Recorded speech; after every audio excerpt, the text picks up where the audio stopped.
Bueno, hermanos, vamos a comenzar, ya que arrancamos un ratito más tarde por la misa. Ya hay gente que se sumó. Bueno, vamos a comenzar como siempre, poniéndolas en la presencia de Dios, en nombre del Padre, del Hijo y del Espíritu Santo. Amén.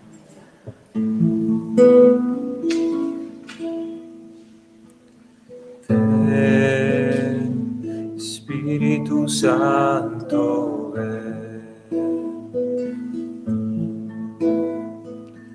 Ven, fuerza y dulzura, ven.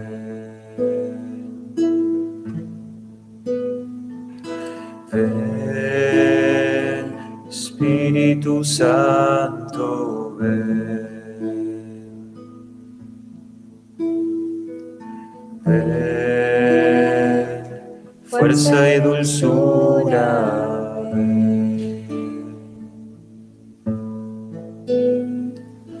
Ven del costado del crucificado, ven.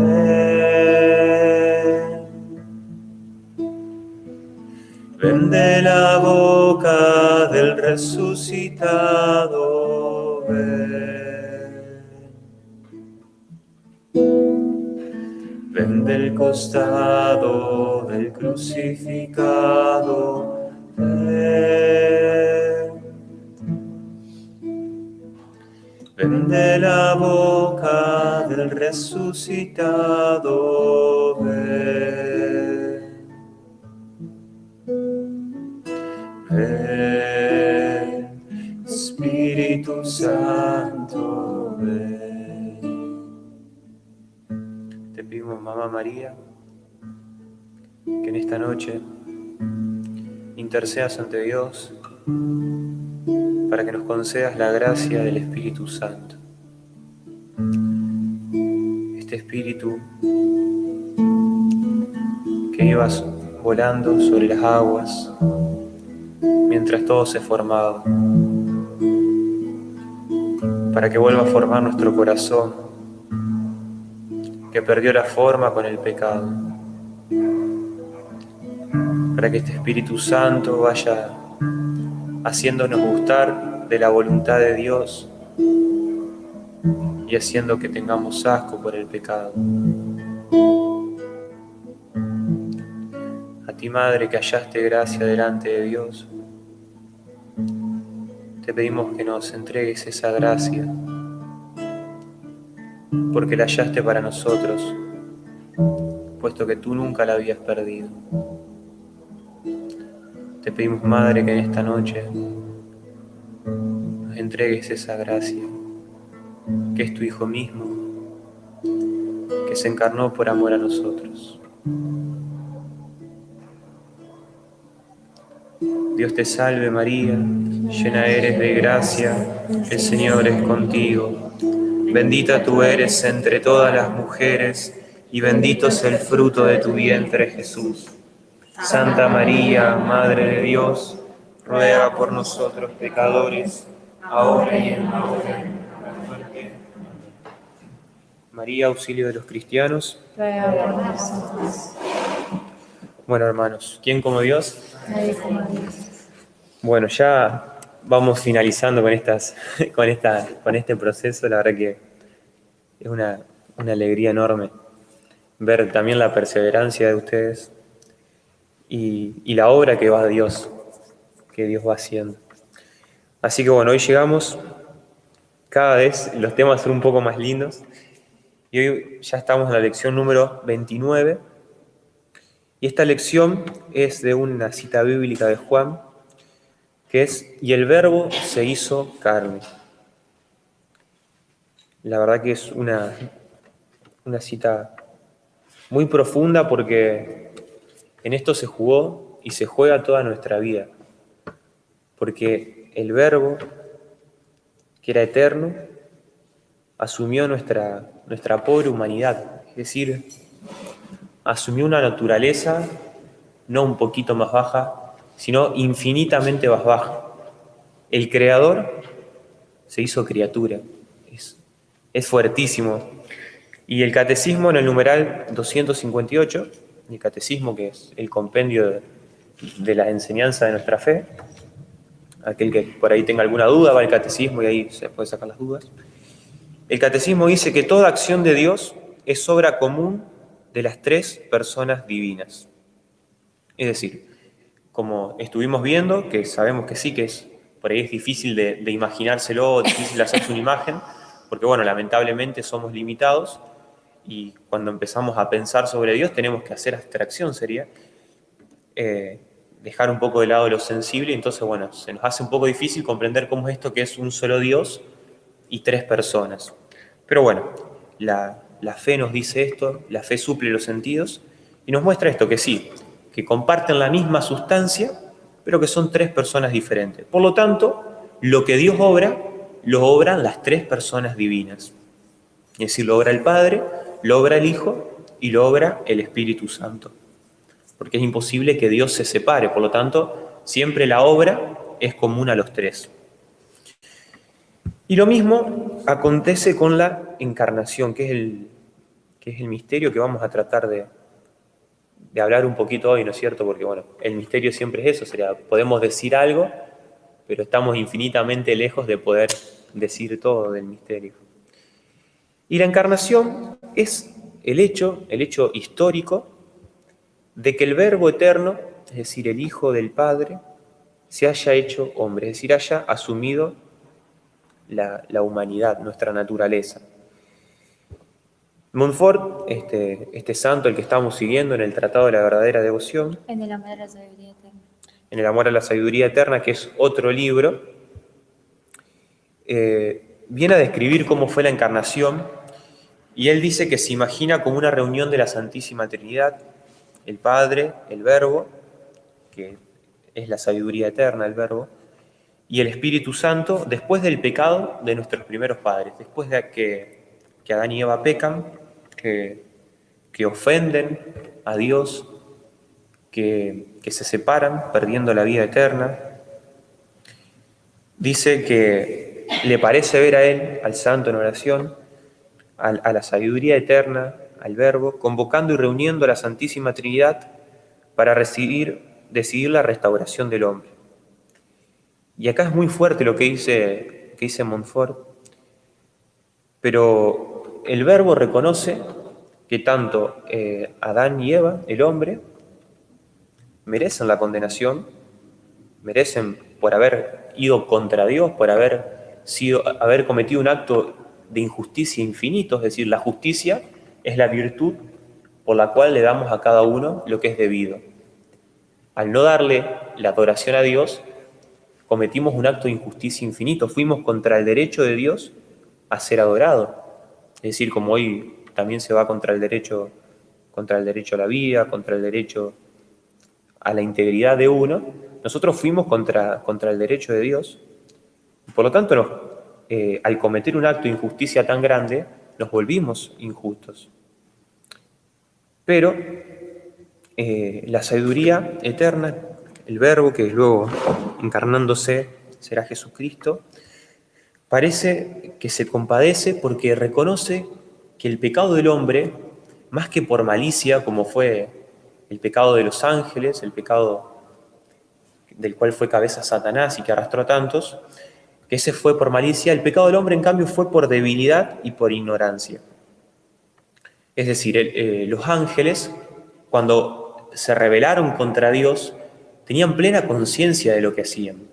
Nosotros cuando vamos a cometer una acción, no tenemos conciencia de las consecuencias que eso va a tener en el futuro. Es decir, si yo venía o no venía acá, nunca voy a tener idea de cómo va a repercutir eso en el futuro. Claro, por eso los ángeles, una vez que dijeron que no y cayeron, no hay perdón para los ángeles, porque los ángeles sí tenían plena conciencia de lo que hacían y por eso fue irrevocable lo que hicieron, porque siendo superiores a nosotros tenían plena conciencia y aún así eligieron rechazar a Dios, y por eso es que los ángeles caídos son caídos para siempre.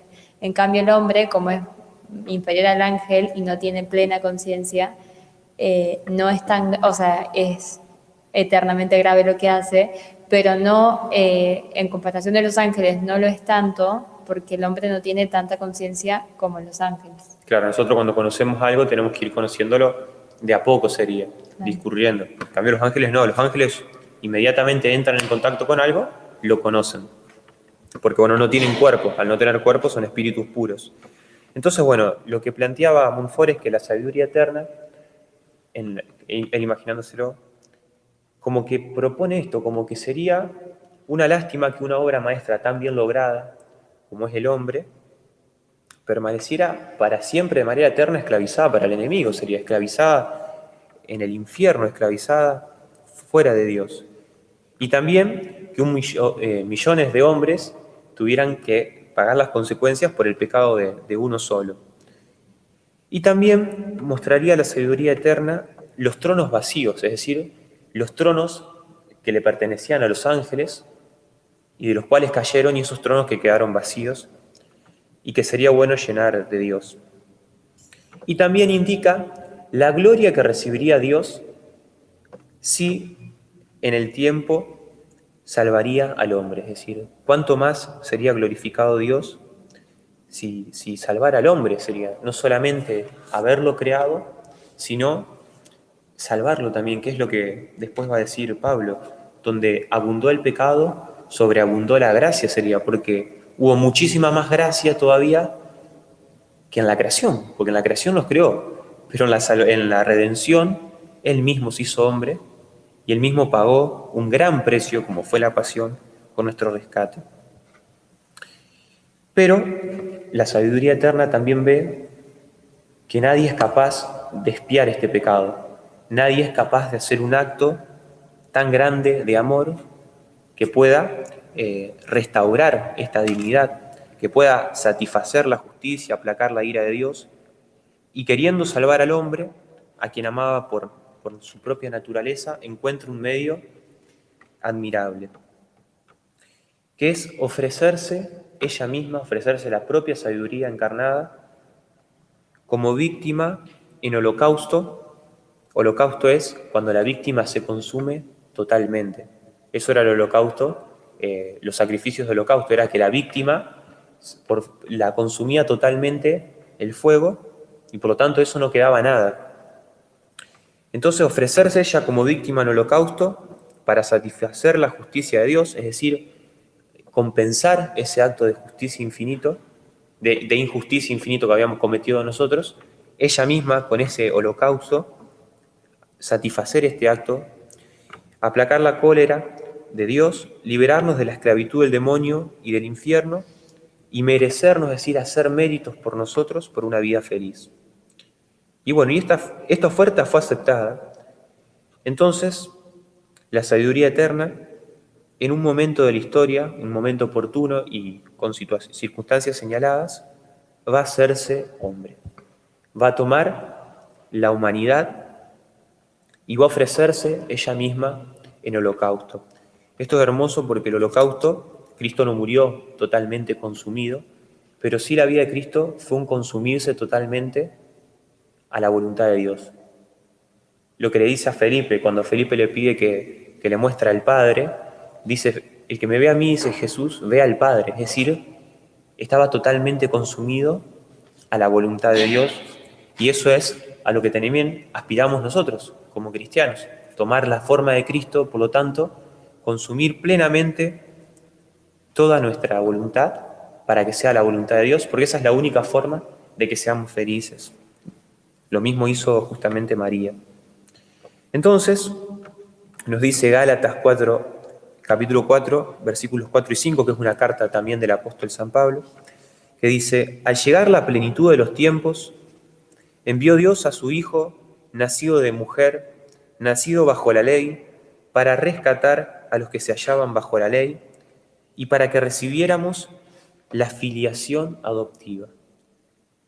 Filiación viene de la palabra de hacerse hijo, y filiación adoptivas. Entonces esto es fuertísimo porque ya con Cristo pasamos de ser meramente criaturas para pasar a ser hijos de Dios. Y esto lo logramos gracias al bautismo. Obviamente podríamos hablar de que el hombre en sí es hijo de Dios en cuanto que Dios lo creó y le dio la vida, pero esto es una suposición, es como una comparación, porque en realidad somos criaturas de Dios. Dios nos creó, que es muy diferente a ser hijos adoptivos, porque no somos hijos por decreto, sino porque estamos unidos al Hijo de Dios. Entonces, nuestra filiación es totalmente real. Fuimos adoptados al unirnos con Cristo. Y esta es la buena noticia que los cristianos anunciamos, sería que Dios visitó a su pueblo, que Dios cumplió las promesas hechas con Abraham y su descendencia, que esto, Dios mediante, después de la consagración estaría bueno seguir profundizando en estos temas, conocer un poco más la historia de la salvación, cómo Dios se fue revelando de manera paulatina al hombre, y lo ha hecho más allá de toda expectativa, enviando a su único Hijo, al Verbo. Entonces nosotros, dice el Catecismo en el numeral 422 y 423, creemos y confesamos que Jesús de Nazaret, nacido judío de una hija de Israel en Belén, en el tiempo del rey Herodes el Grande y del emperador César Augusto, de oficio carpintero, muerto, crucificado en Jerusalén, bajo el procurador Poncio Pilato durante el reinado del emperador Tiberio, es Hijo eterno de Dios hecho hombre, que ha salido de Dios, bajó del cielo, ha venido en carne, porque la palabra se hizo carne y puso su morada entre nosotros. Y hemos visto su gloria, gloria que recibe del Padre como Hijo único, lleno de gracia y de verdad, pues de su plenitud hemos recibido todos gracia por gracia. Sí, por ahí yo pensaba como cuando leía esto de que nosotros creemos que ese que se encarnó, que ese Jesús es hijo de Dios, que choca por ahí un poco con la idea que intenta ponernos la nueva era, como que Jesús fue como un iluminado, como un avanzado, una persona que logró como crecer y saltar a otros niveles y ser tan bueno por eso. Y no, nosotros creemos que no es que Jesús fue igual que todos los demás maestros iluminados como fue Mahoma y todos esos y es uno más. No, creemos que ese Jesús es Dios, Dios que eligió encarnarse, Dios que es el creador del agua, que se sometió a tener sed, el creador de la comida, que se sometió a tener hambre, el conocedor de todo, que se sometió voluntariamente a ser un bebé y a aprender todo desde cero, a ser enseñado por su madre y por su padre. Entonces, también, bueno, cuánto que nos habla pensar en la encarnación del amor que nos tiene Dios, porque Dios podría haber dicho, bueno, vengo a los 33 años, caigo del cielo, lo salvo y ya está.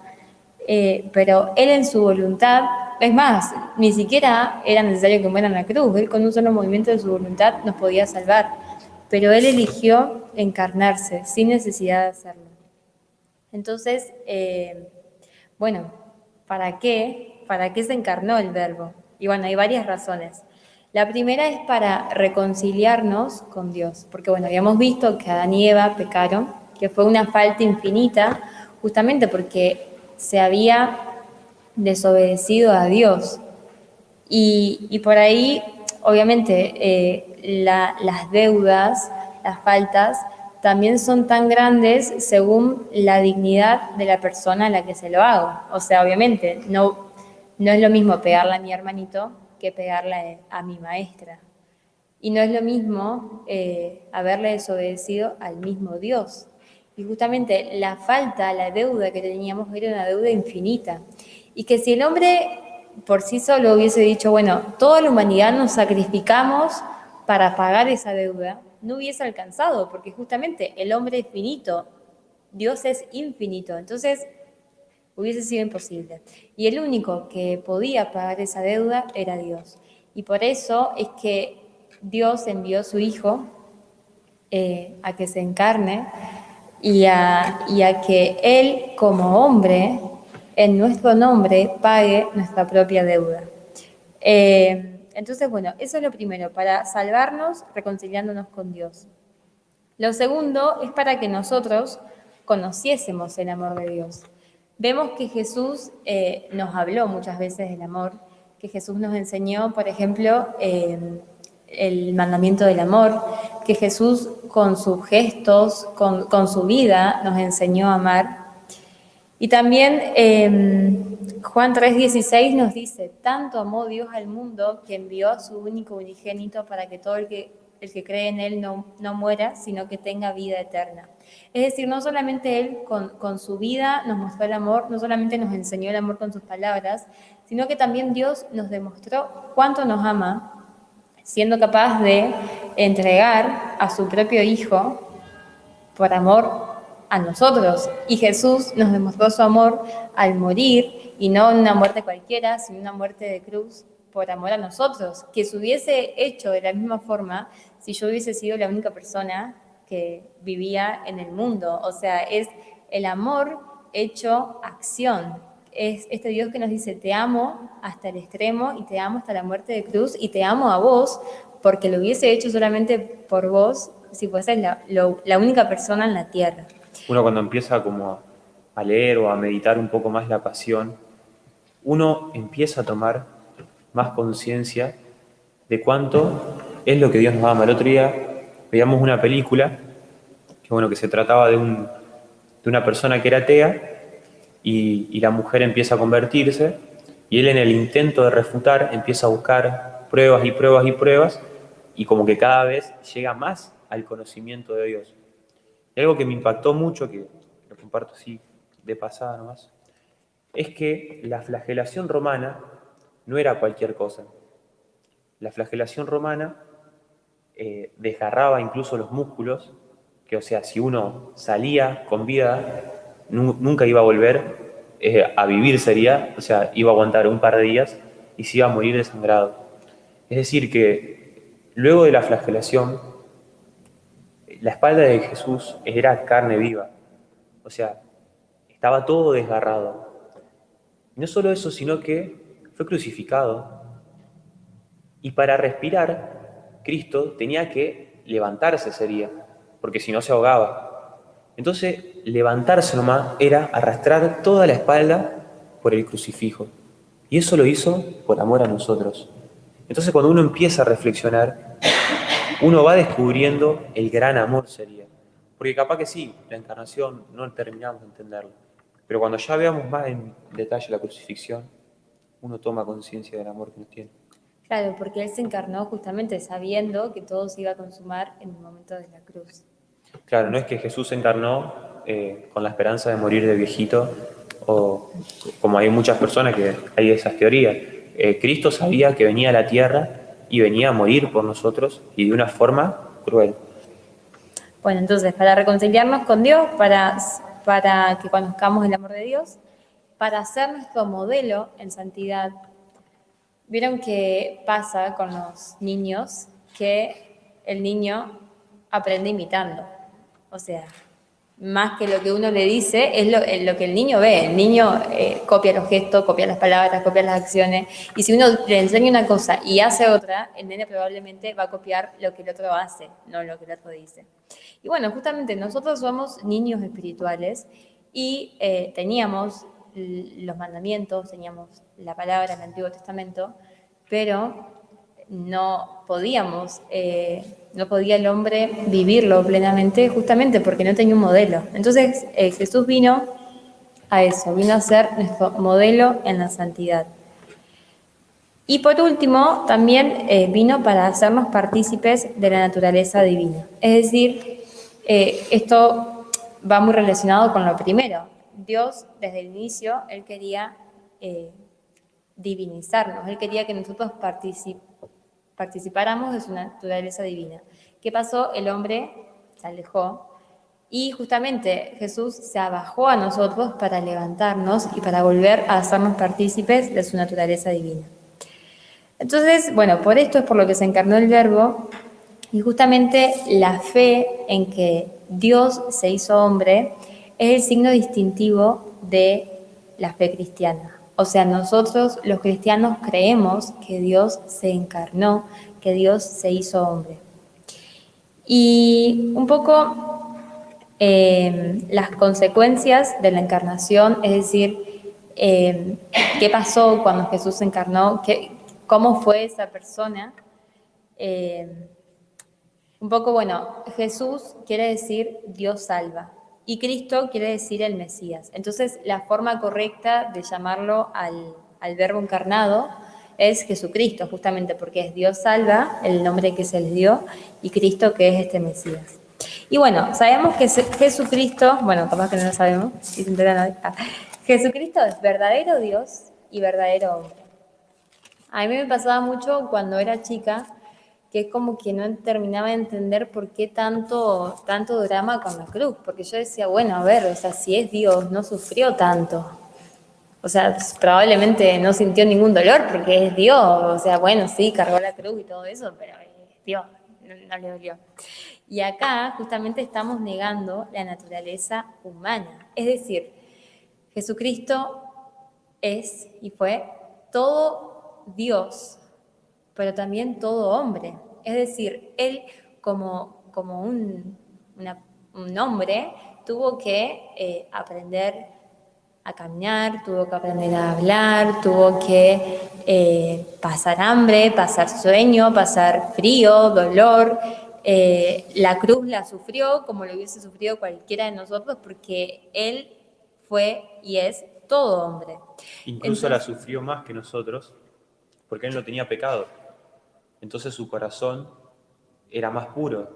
Entonces no solo fue el gran dolor físico, sino el gran dolor espiritual, porque de alguna forma en nosotros el pecado ya engendró un cierto vicio, pero él, al igual que María, tenían el corazón totalmente puro, por lo tanto el dolor era mucho más grave. claro. Entonces, esto, dos naturalezas, humana y divina. Pero no es que Jesús por ahí era hombre y por ahí era, o sea, por ahí una persona hombre y por ahí era una persona Dios. No, no, eran dos naturalezas, pero una sola persona. Una sola persona divina, pero con dos naturalezas, humana y divina. Esto es un poco complicado, pero justamente lo que pasa es que la naturaleza humana de Dios está, o sea, de Cristo, de Jesucristo específicamente, está unida a la naturaleza divina de Jesucristo y esta unión se da en la persona, es decir, en la persona divina se unen la naturaleza humana y la naturaleza divina. La naturaleza humana empieza como a incorporarse, a ser asumida en la persona divina. Y justamente esto sucede en el momento de la encarnación. En el momento de la encarnación, Jesús asume la naturaleza humana, que es realísima, o sea, no es que era un poco humano nomás, no, totalmente hombre y totalmente Dios, las dos naturalezas en su perfecto estado, pero una sola persona que fue un solo ser, que es el ser divino de Cristo. Entonces no es que cuando Jesús pasaba hambre era hombre, pero cuando se transfiguraba ahí era Dios, o sea, como que iba cambiando, como era medio esquizofrénico. No, no, no. Un solo ser, pero con dos naturalezas y las dos naturalezas perfectas. En esto es importante una pregunta, es decir, ¿qué era? Era verdadero Dios y verdadero hombre. ¿Quién era? El verbo. Es decir, ¿quién es? Responde a la persona. ¿Qué es? Responde a la naturaleza. Por ejemplo, ¿qué soy yo? Yo soy un ser humano. ¿Quién soy yo? Soy Antonio. Pero ella también es un ser humano. Sí, bueno, tenemos la misma naturaleza, pero somos dos personas diferentes. En Cristo se dio la unión de dos naturalezas en una sola persona. O sea, era humano y divino, pero era una misma persona. Y el ser es un ser divino. Bueno, Jesús también tiene dos voluntades, es decir, cuando nosotros, nuestra naturaleza humana, tenemos una voluntad, un entendimiento y una voluntad. Y justamente Jesús tuvo la voluntad humana y también la voluntad divina. No hubo problema con esto porque justamente la voluntad humana estuvo subordinada siempre a la voluntad divina. Es decir, la voluntad humana siempre estuvo unida y subordinada a la voluntad divina. Bueno, sabemos también que Jesucristo es el Mesías, es decir, es este Mesías que estaban esperando el pueblo judío, que iba a venir a rescatarlo, que desde Abraham desde el Génesis estaba hecha la promesa de que del linaje de la mujer iba a ser aplastada la serpiente. Entonces ya desde Abraham y todo el pueblo judío iban esperando esta promesa de este Mesías que iba a venir a liberarlos de la esclavitud. ¿Qué pasó? Los judíos pensaban que el Mesías los iba a liberar de la esclavitud física. Entonces, en ese momento que estaban siendo sometidos a los romanos, esperaban que iba a venir un gran Mesías con todo su ejército a liberarlos de los romanos. Y no, Jesucristo vino a liberarnos de la esclavitud del pecado. Es más, los mismos apóstoles en la palabra, es como que constantemente esa tensión de cuándo iba como a empezar el combate, cuándo iba a empezar la liberación de Roma en ese momento, porque justamente tenían esta mentalidad puramente terrenal, que es lo que Jesús les recrimina una y otra vez, y que a lo largo de la historia, como este problema que tenían los judíos en ese momento, como que se sigue repitiendo, sería como un Dios que viene a consolar solo en el nivel material, sería en el nivel... Sí. Pero esto también, que, o sea, lo que venía a hacer Jesús era reparar el pecado original, ¿no? Claro, esa era la revelación. Los judíos creían que Dios iba a venir a liberarlos, pero ¿qué pasó? A lo largo del tiempo, como que eso empezó a hacerse cada vez más material, como que empezaron a pensar en bendiciones puramente terrenales, al punto de que lo último que estaban esperando era ser libres, pero solamente de Roma. Por eso Jesús les recrimina tanto, sería que se habían hecho doctores de la ley, pero no conocían los signos de los tiempos, o sea, no se daban cuenta de qué los venía a liberar verdaderamente. Por ejemplo, también tenemos un ejemplo claro que es en el diálogo que tiene Jesús con Nicodemo, que él le dice, si no naces del agua y del espíritu, no podrás entrar en el reino, si no naces de nuevo no podrás entrar en el reino de los cielos. Y él dice, ¿cómo? ¿Tengo que volverme a meter en la panza de mi mamá? Y dice, no, y ahí le explica a Jesús, pero es toda esta concepción de la bendición puramente terrenal, de que rezaban para que Dios los bendiga solo materialmente, solo con la salud, solo con la prosperidad. Que bueno, hoy en día también está eso, la teología de la prosperidad, sería que creer en Dios te va a llenar de plata, de que te va a ir bien en todo, y muchas iglesias que hoy se están transformando en eso, en un pare de sufrir sería. Entonces, bueno, justamente es un poco como este espíritu de los judíos que sigue metiéndose, que también inspiró a la reforma protestante.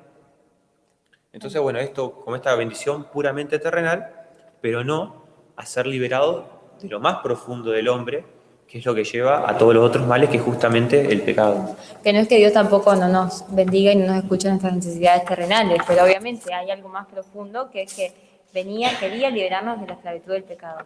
Por eso los judíos no lo reconocieron, y hoy están esperando al Mesías, pero nosotros sabemos y creemos que Jesucristo es el Mesías.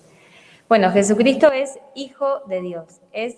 Vieron que se dice muchas veces en las oraciones, el Hijo único de Dios. Y justamente se dice que Él es el Hijo único de Dios porque Él procede del Padre. O sea, tiene la misma naturaleza del Padre porque procede de Él. Nosotros somos hijos adoptivos, somos hijos en el Hijo. O sea, es como que si yo tengo un hijo naturalmente y adopto otros hijos, yo tengo una sola hija que procede de mi un solo hijo que procede de mi naturaleza y los demás son hijos adoptivos. Bueno, Jesús es el que procede de su naturaleza y nosotros somos hijos adoptivos en el Hijo. Y bueno... Perdón, en esto vamos a aclarar algo que por ahí es complejo entender porque hasta nosotros, o sea, una y otra vez, porque es un misterio y es la revelación que Dios nos hizo, pero cuando decimos que procede del Padre, tampoco procede como procedemos nosotros. Por ejemplo, yo procedí de mi papá, pero ahí está mi papá y acá estoy yo. Hay en la naturaleza una diferencia numérica. Es decir, él es uno y yo soy otro. Él es uno y yo soy dos. En Dios, la procedencia no implica diferencia numérica. Por eso decimos en el credo consustancial. Son la misma sustancia, es decir, son una sola cosa, pero el Hijo procede del Padre. Es una cuestión de relación, sería. ¿Cuándo procedió? Desde siempre. porque no existe padre sin hijo, entonces la procedencia es eterna. Es un poco come coco, pero bueno, Misterio. con el tiempo se va comprendiendo un poco más. Bueno, ¿qué? Lo último es que Jesucristo es el Señor. Y así es, bueno, es como se lo reconoce en las Escrituras y creemos nosotros que es el Señor, el Kyrios. El Kyrios, es decir, el que gobierna, el que manda sería, el que da orden a toda nuestra vida, porque bueno, justamente el pecado fue el que introdujo el desorden. Entonces Jesús, como Señor, viene a darnos ese orden nuevo. Y bueno, ¿y cuándo se da este misterio de la encarnación?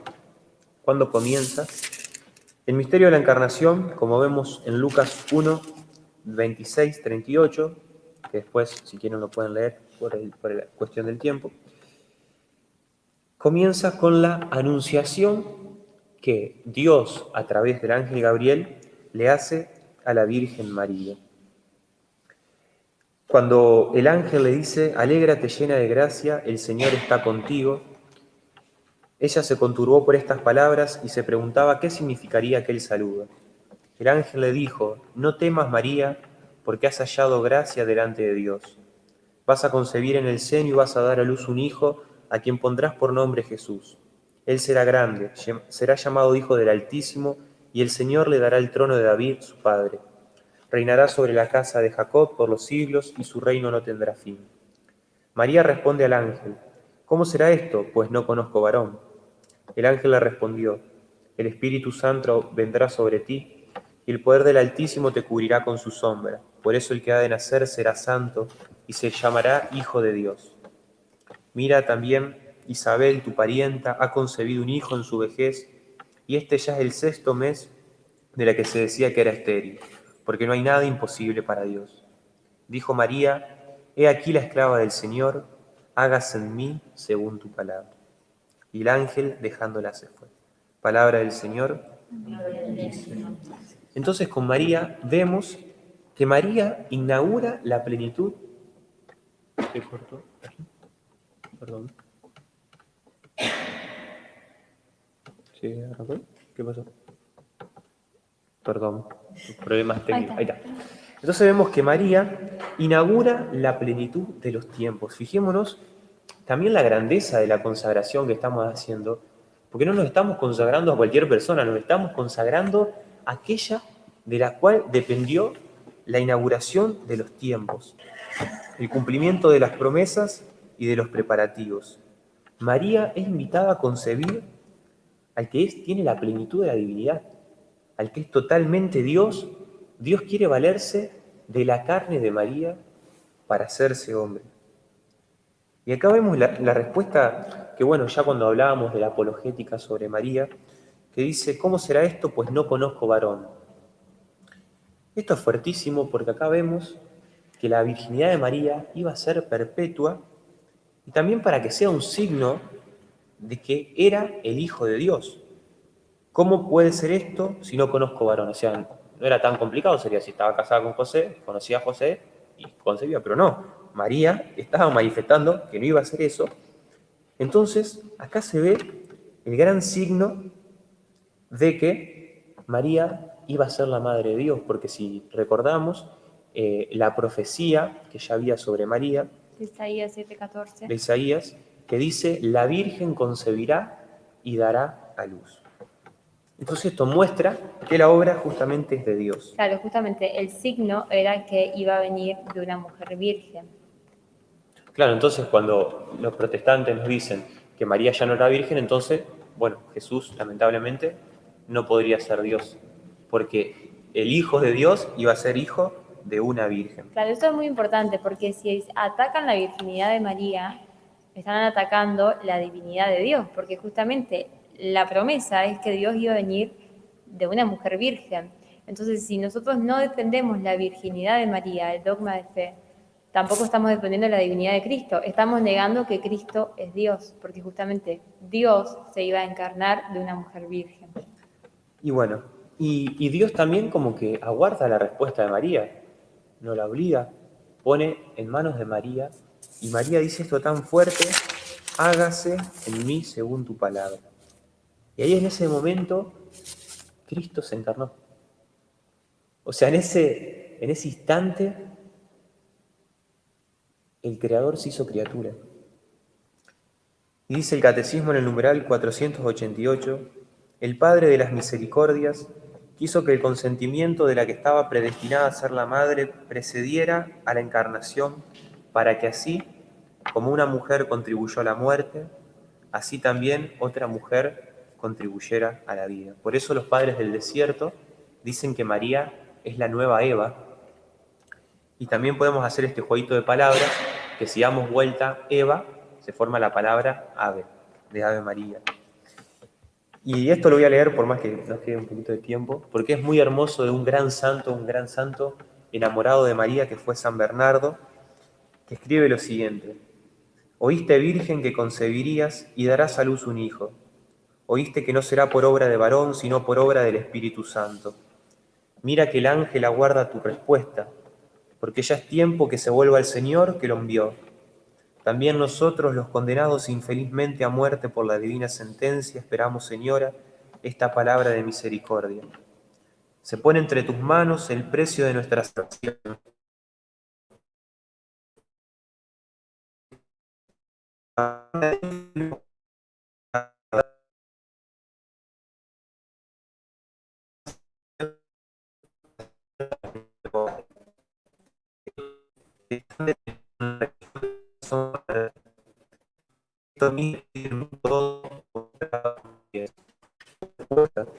Porque de tu palabra depende el consuelo de los miserables, la redención de los cautivos, la libertad de los condenados, la salvación finalmente de todos los hijos de Adán, de todo tu linaje.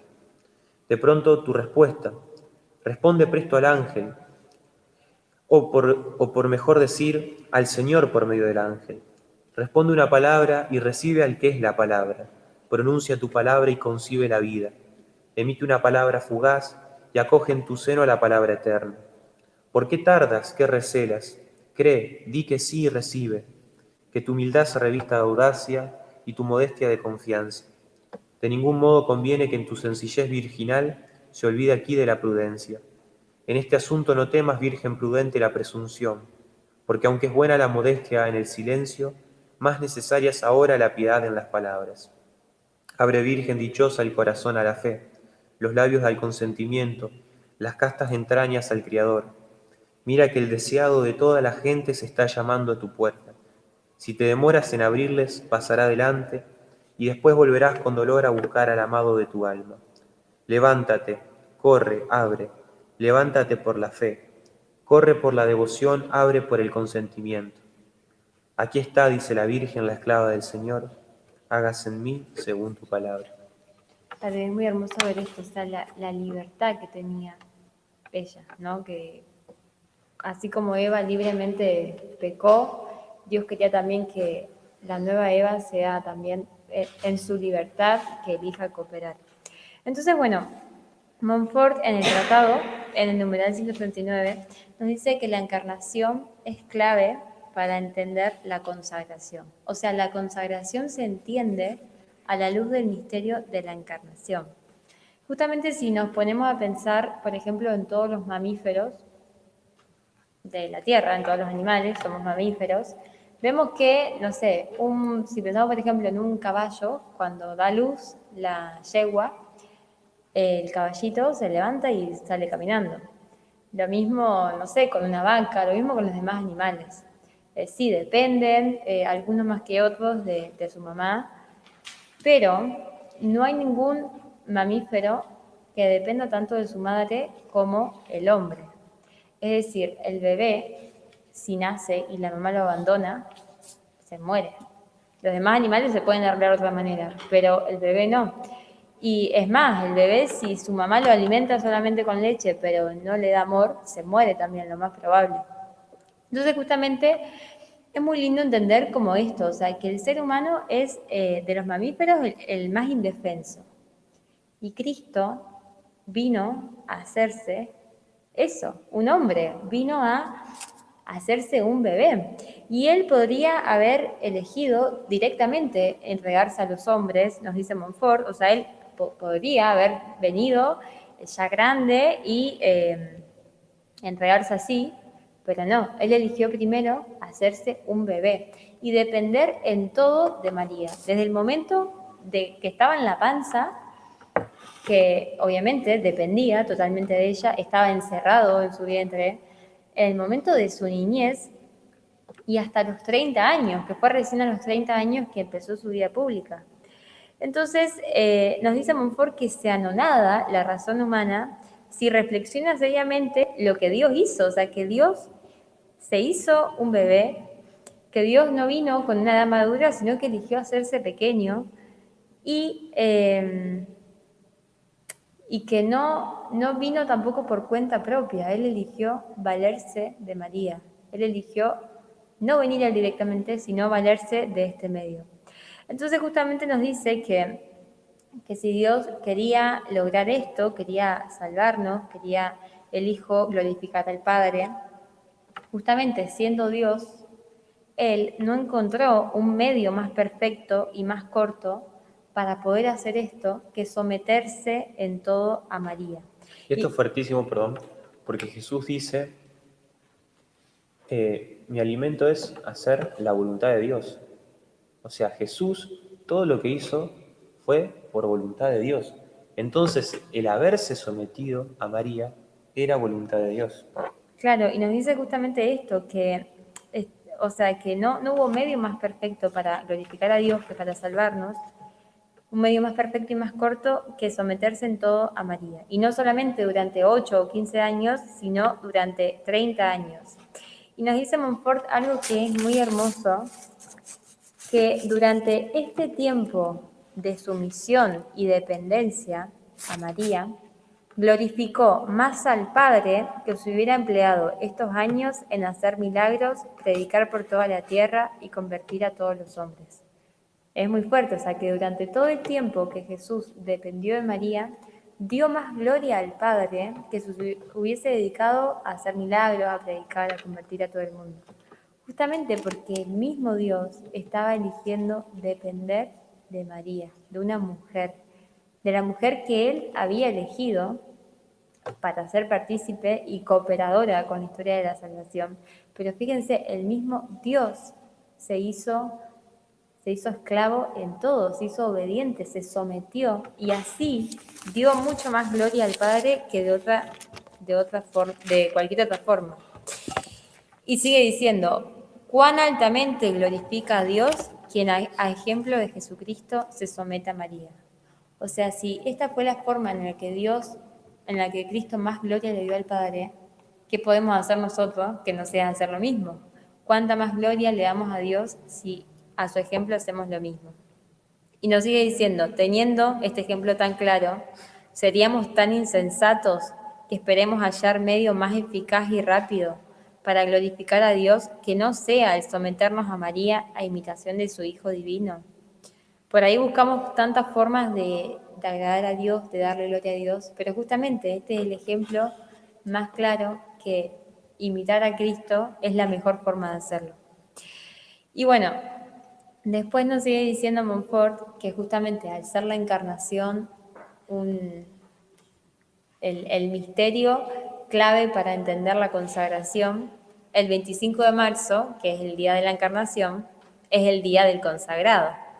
Y nos dice que un consagrado a María tiene que tener una especial y singular devoción al misterio de la encarnación, justamente que se celebra el 25 de marzo, y nos dice que, que tenemos que honrar y que tenemos que tener mucha devoción a este misterio, primero para honrar y para imitar la dependencia que Cristo quiso tener de María, es decir, y esta dependencia se manifiesta sobre todo en el momento de la encarnación, en el momento que el mismo Cristo estuvo encerrado en la panza de María, o sea, cuando fue más dependiente que en cualquier otro momento. Entonces, bueno, primero es tenerle mucha devoción a este día y honrarlo y imitar a Cristo, querer siempre depender justamente de María en todo. Y bueno, también dice que tenemos que tener mucha devoción a este día para agradecer a Dios por las gracias incomparables que otorgó a María, especialmente agradecerle a Dios que la haya escogido como su madre. Entonces, bueno, estos dos son los fines principales de la esclavitud. Honrar e imitar la dependencia inefable que Dios quiso tener y también agradecer y honrar a María. Y también Montfort hace una observación que es que ordinariamente decimos esclavo de Jesús en María, esclavo de Jesús en María, o esclavo de María por Jesús. Entonces, bueno, las razones por las que el santo explica esto es que hay muchas personas que son soberbias, que son sabios, engreídos, presumidos, y que en todo van a encontrar algo como para criticar. Y también van a buscar criticar esta devoción. Entonces, lo que recomienda él es que es preferible que se diga esclavo de Jesús en María que que esclavo de María solamente. Por ahí para que no se presta confusión con estas personas. Es decir, podemos llamarnos esclavo de María porque sabemos que María no es el fin último, será el fin próximo, aquello por lo que vamos a ser esclavo de Jesús, pero lamentablemente mucha gente como que va a poner en cuestión esto, entonces preferible decir ser esclavo de Jesús en María. Asimismo hay que tener en cuenta que sería más fácil separar la luz del sol que separar a Jesús de María, porque la unión entre María y Jesús es plena. Si el mismo San Pablo, que fue una persona que persiguió a los cristianos, que incluso llegó a matar a algunos, dice, ya no soy yo quien vive, sino Cristo que vive en mí, cuanto más la Virgen María, que fue totalmente inmaculada. Bueno, y por último, como que dice esto, está Montfort, que este misterio, que a veces está por ahí como también muy desvalorizado, dice que es el más oculto, el más elevado y el menos conocido. Y justamente que en este misterio dice que Jesús en el seno de María escogió de acuerdo con ella a todos los elegidos. Y dice también que en este misterio realizó todos los demás misterios de su vida, justamente por la aceptación que hizo de ellos al aceptar, al querer encarnarse. Sí, bueno, la verdad que sería para hablar un montón más, pero bueno, ya vamos a tener otras oportunidades. Pero bueno, aquí terminamos con este tema. ¿Querés decir la tarea? Bueno, la tarea va a ser, les vamos a mandar 2 fotitos, justamente que tienen 2 fotos que tienen que ver con la encarnación, y la idea sería que hagan como, un rato de oración contemplando esas imágenes, y un poco, intentando también pedirle a Dios la gracia a Jesús la gracia de imitarlo a Él, justamente en esta obediencia que Él quiso tener en todo para con María. Uno ponerse en ese lugar también que se puso Jesús. Y también, esto es hermoso, pero la consagración justamente dura 9 meses. O sea que es el tiempo en el que estamos en la panza de mamá, justamente un parto, para para alcanzar la verdadera vida, que es la vida de la gracia justamente. Entonces, en la panza de María nos vamos formando. Y el rosario también viene a ser como este cordón umbilical que nos permite alimentarnos de lo que se alimenta María. Es decir, durante el embarazo es fundamental aquello de lo que se alimenta la madre, no solo a nivel comida, sino también emocional, también a nivel espiritual. Entonces, bueno, a través del rosario, por eso también insistimos tanto con el rosario diario, vamos generando ese vínculo con María, ese permanecer unidos a la Madre. Entonces, bueno, por eso justamente este ejercicio de ponerse una imagen, las que les vamos a pasar o pueden buscarse otra, y empezar a rezar, y la contemplación es justamente eso, lo que Dios va a obrar en nosotros, hacernos puramente pasivos a esas imágenes y que Dios vaya como introduciéndonos en el vientre de María, generando eso que es ese vínculo. Así que, ¿parece? Bueno, Señor, te damos gracias por este nuevo día, te damos gracias por la gracia de la consagración. Especialmente hoy te pedimos, Jesús, que nos enseñes a ser dependientes en todo con María, que nos ayudes a poder entrar en su pancita, a que podamos ser alimentados por ella, que podamos ir donde ella nos conduzca, que podamos ser alimentados por sus sentimientos, por su querer. Y te pedimos que te quedes con nosotros y que también nos enseñes a amar cada vez más esta consagración. Gloria al Padre, al Hijo y al Espíritu Santo. Como era en el principio, ahora y siempre, por los siglos de los siglos. Amén. En nombre del Padre, del Hijo y del Espíritu Santo. Amén. ¿Alguna duda por las dudas? ¿Algún comentario? Yo te voy a dar la carta que le dice Jesús, a ver que le pongas la nota. Un 10. Llevó un tiempo.